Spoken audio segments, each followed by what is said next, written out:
Hoş geldiniz. Hoş bulduk. Hoş geldiniz. Hoş bulduk. Ellerinize sağlık. Çok güzel olmuş. Afiyet olsun. Ellerinize sağlık. Çok güzel olmuş. Afiyet olsun.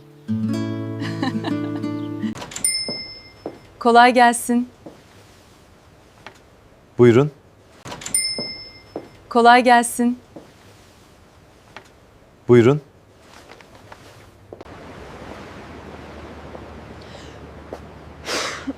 Çok yaşa.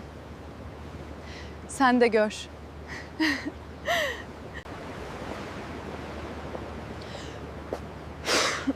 Çok yaşa.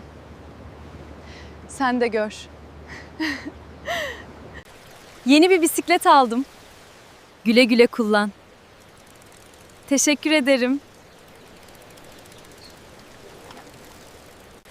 Yeni bir bisiklet aldım. Güle güle kullan.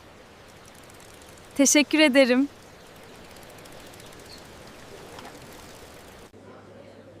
Yeni bir iş buldum. Gözün aydın. Çok sevindim. Teşekkür ederim. Yeni bir iş buldum.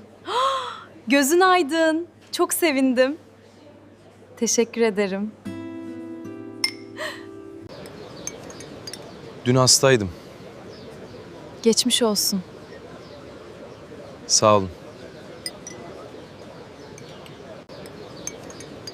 Dün hastaydım.